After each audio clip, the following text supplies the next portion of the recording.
Assalamualaikum warahmatullahi wabarakatuh.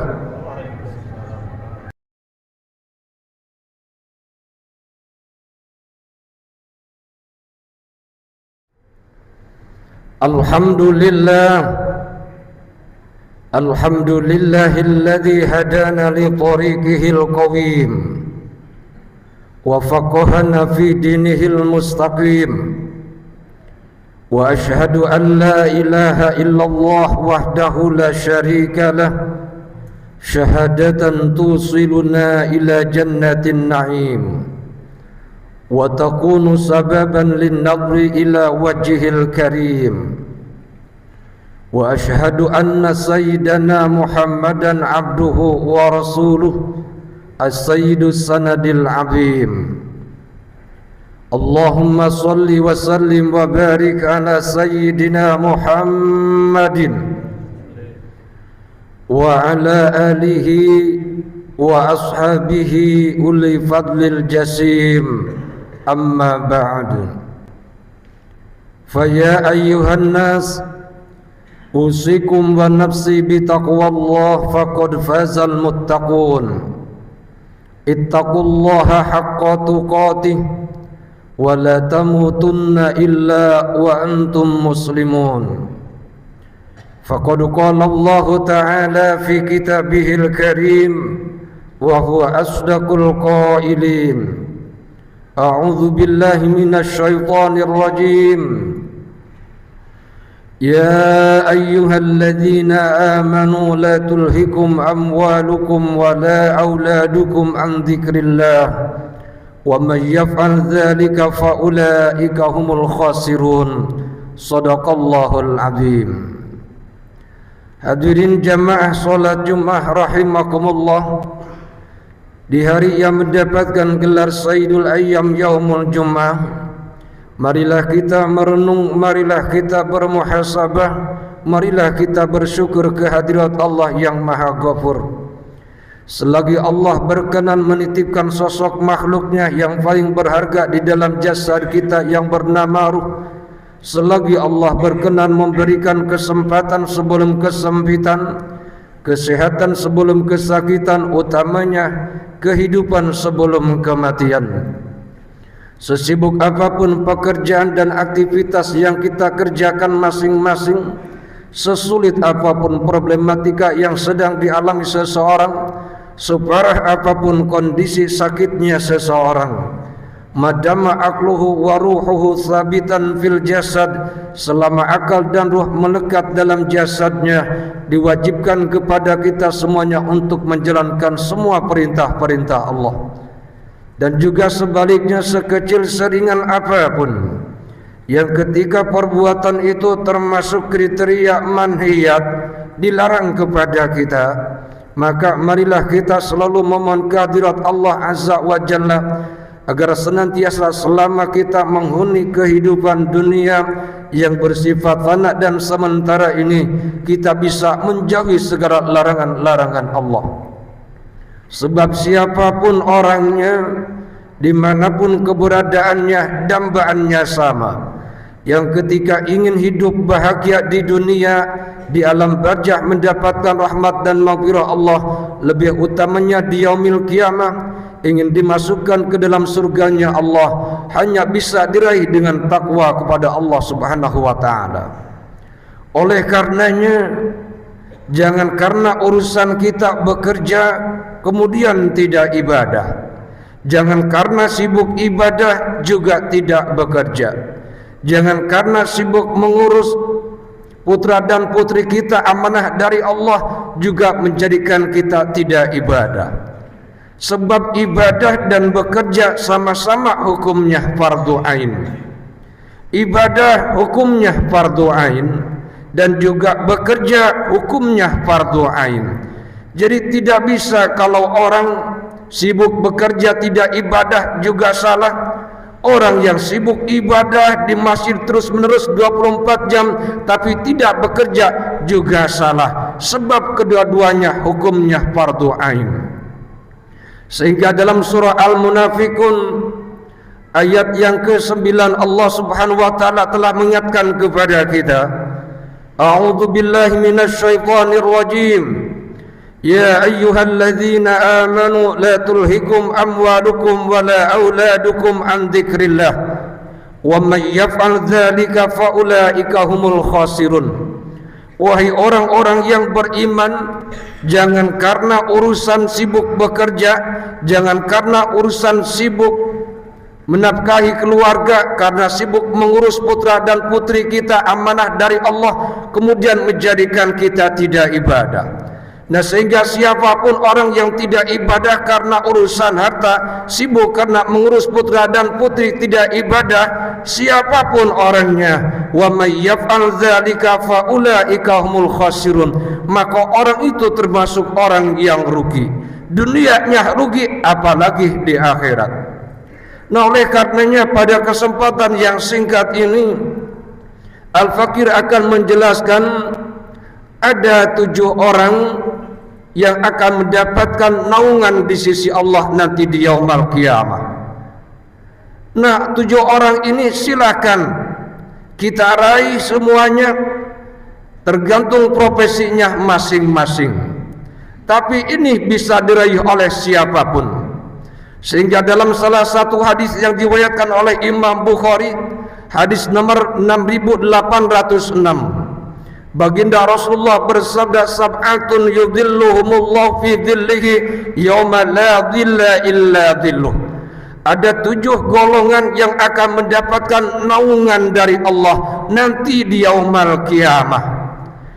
Setidaknya kita mempersiapkan diri, walaupun hari kiamat kapan terjadinya wallahu alam. Kalau tanda-tanda sudah banyak merebak, nah setidaknya kita bisa memposisikan, karena beda-beda profesi masing-masing. Silahkan siapa saja boleh daftar, silahkan siapapun akan mendapatkan naungan dari Allah. Yang pertama, al-imamul adilu, pemimpin yang adil. Mengapa kok baginda Rasul menjadikan yang pertama al-imamul adil? Sebab negara dimanapun keberadaannya bisa adil dan makmur ketika seorang pemimpin berlaku adil, mengambil kebijakan tidak memberatkan kepada rakyat, semuanya demi rakyat, bukan karena kepentingan sendiri. Memberlakukan hukum tidak ada diskriminasi, sebab rata-rata hukum zaman sekarang sama seperti pisau, kalau ke atas tumpul, ke bawah tajam. Nah, ketika siapapun pemerintahnya seperti itu, maka yang akan ia rasakan dahsyatnya, beratnya adab nanti di neraka. Nah, oleh karenanya yang pertama al-imamul adil. Bagaimanapun juga satu negara tergantung pemimpinnya.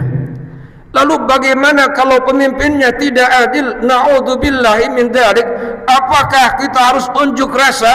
Boleh saja menyampaikan aspirasi, sebab kita sama saja seperti sholat.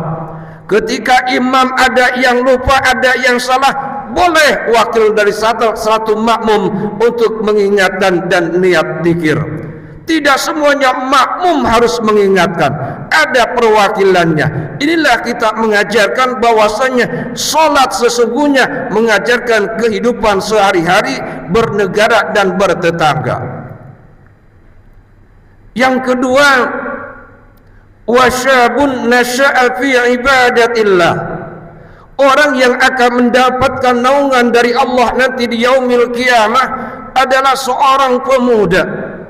Mengapa kau seorang pemuda? Sebab orang ketika masa masih muda semuanya menggebu-gebu, gairah tinggi, keinginan tahunya lebih dahsyat.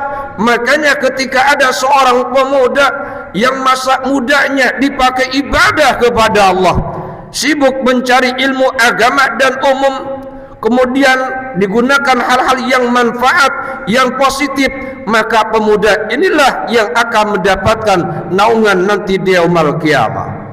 Apa sebabnya? Sebab nomor 2, pemuda berarti menunjukkan bahwasanya belum tentu anak muda diberikan usia sampai tua. ketika ia menggunakan masa masih muda dipakai ibadah, inilah yang akan mendapatkan naungan dari Allah Subhanahu wa taala. Lalu yang ketiga, wa rajulun qalbuhu mu'allaqun fil masajid. Seorang pemuda, seorang laki-laki yang hatinya selalu terikat akan masjid. Ingat, rindu akan masjid, kerasan tinggal di dalam masjid, selalu menanti waktu sholat di masjid, setiap kegiatan selalu ikut di masjid, setiap kegiatan ikut di musola. Sebab akhir ini fenomena zaman sekarang, banyak orang yang bingung meramaikan masjid tempat orang lain daripada masjid tempat ia tinggal. Kalau kita meramaikan masjid luar dari daerah kita, hukumnya fardu kifayah. Kalau kita meramaikan masjid sekitar domisili tempat kita tinggal, meramaikan musola tempat kita domisili, hukumnya fardu ain. Salah kalau orang memilih meramaikan masjid luar tempat tinggal, kemudian kegiatan di masjid setempat enggak pernah ikut. Bagaimanapun juga kita harus sadar, ketika kita suatu saat meninggal dunia, yang menghantarkan ke pemakaman adalah jamaah masjid sekitar. Yang mendoakan kita, yang menahlili kita, yang membacakan yasin kita adalah jamaah masjid sekitar. Enggak mungkin jamaah masjid luar daerah kita. Nah, ketika seorang pemuda, seorang laki-laki yang hatinya selalu terikat dalam masjid, selalu ingat ke masjid, selalu ingin meramaikan masjid, maka pemuda inilah, laki-laki inilah yang akan mendapatkan naungan Allah nanti di yaumul qiyamah. Lalu yang keempat, warajulun tahabba fillah ijtama'a alaihi wa tafarraqa alaihi. Dua seorang sahabat menjalin persahabatan karena Allah, baik jikalau senang, baik jikalau sedih. Karena persahabatan didasari karena Allah, maka nanti di yaumul qiyamah juga akan dipertemukan. Bukan karena menjalin persahabatan karena materi, karena jabatan, karena kedudukan yang tinggi, melainkan semata-mata persahabatan karena Allah. Berpisah pun harus karena Allah. Lalu yang kelima, wa rajulun da'athu imra'atun dhatu mansibin wa jamalin faqala inni akhafullah. Yang nomor kelima, orang yang akan mendapatkan naungan di sisi Allah nanti di yaumul qiyamah siapa? Seorang pemuda yang digoda oleh seorang putri bangsawan. Yang namanya bangsawan, wajahnya ayu dan rupawan, kemudian hartanya bergelimpah. Ketika diajak menuju kemaksiatan, begitu ia berbicara langsung, faqala inni akhafullah, saya tidak tergoda dengan kecantikanmu, dengan kedudukanmu, tapi saya takut karena Allah. Mengapa kau seorang pemuda ini akan mendapatkan naungan dari Allah? Sebab besar godaannya. Siapa yang tidak tergoda melihat sosok rupawan, bangsawan, hartanya bergelimpah? Nah, ketika ia bisa menolak, maka surga, maka naungan Allah nanti di yaumul qiyamah. Lalu yang keenam, wa rajulun tasaddaqa bi shadaqatin fa akhfaha hatta la ta'lama shimaluhu ma tunfiqu yaminuh. Yang keenam yang akan mendapatkan naungan di hadapan Allah nanti di yaumul qiyamah, orang yang bersedekah tapi murni ikhlas karena Allah. Ibaratnya tangan kiri pun tidak tahu apa yang dikeluarkan oleh tangan kanan. Bersedekah tanpa ada ingin unsur dipuji, benar-benar karena Allah, tidak ada niat yang lainnya. Makanya kalau dulu zaman para sahabat sedekah, kemudian supaya tidak ingin ketahuan oleh orang lain, maka disimpan di depan rumahnya, ditaruh di depan rumahnya. Supaya apa? Supaya menghindari sifat riya. Kalau kita sedekah terang-terangan bisa menjaga dari unsur sifat riya, silahkan. Tapi kalau kita tidak bisa menjaga dari unsur riya, berarti sedekah lebih baik secara sembunyi-sembunyi, tergantung situasi dan kondisi.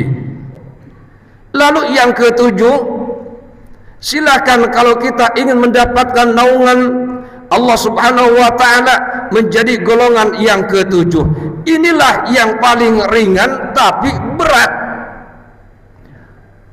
Wa rajulun dzakarallaha ta'ala khaliyan fafadat ainah.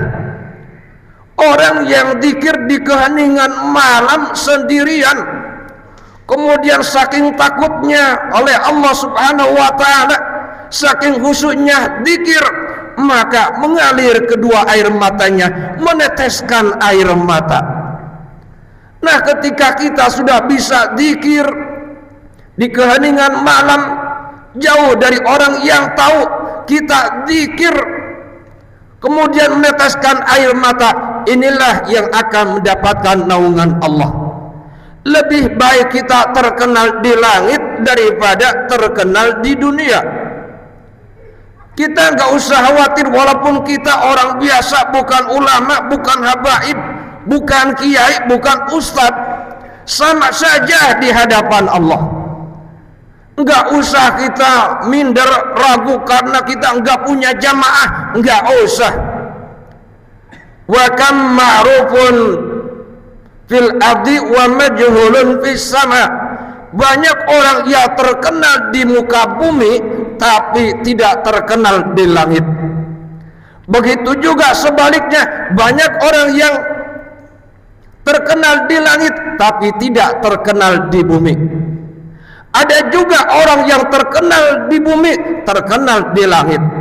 Ada juga orang yang sama sekali tidak terkenal di bumi, tidak terkenal di langit. Silahkan kita tinggal memilih. Kalau kita menjadi orang biasa tidak terkenal, silahkan carilah supaya kita terkenal di langit. Bagaimana caranya? Zikirlah di keheningan malam, bacalah Al-Quran di rumah kita masing-masing ataupun di masjid, jauh dari unsur riya. Inilah yang akan menjadikan kita terkenal di langit, terkenal di kalangan malaikat. Mudah-mudahan yang Al-Fakir sampaikan pada kesempatan yang mulia ini, mari kita raih naungan Allah, sebab kita tidak butuh naungan orang lain nanti di yaumul qiyamah terkecuali naungan Allah. Kalau kita jadi pemimpin, profesi kita sebagai pemimpin, jadilah pemimpin yang adil. Kalau kita sekarang masih muda, jadilah anak muda yang rajin ibadah.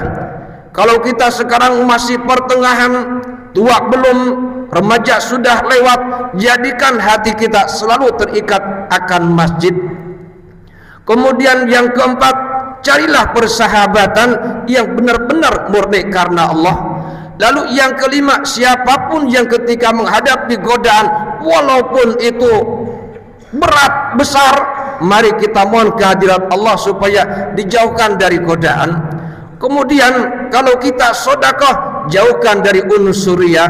Kalau kita zikir, usahakan kita zikir secara khusyuk sehingga tidak terasa kita meneteskan air mata. Inilah yang akan mendapatkan naungan Allah Subhanahu wa taala. Mudah-mudahan kita semuanya termasuk orang-orang dan juga golongan yang akan mendapatkan naungan Allah nanti di yaumul qiyamah. Bismillahirrahmanirrahim. Wa man nu'ammirhu nunakkishu fil khalq afala ya'qilun. Barakallahu li wa lakum fil Qur'anil azim wa nafa'ani wa iyyakum bima fihi minal ayati wa dzikril hakim. Aqulu qawli hadza wa astaghfiruh innahu huwal ghafurur rahim.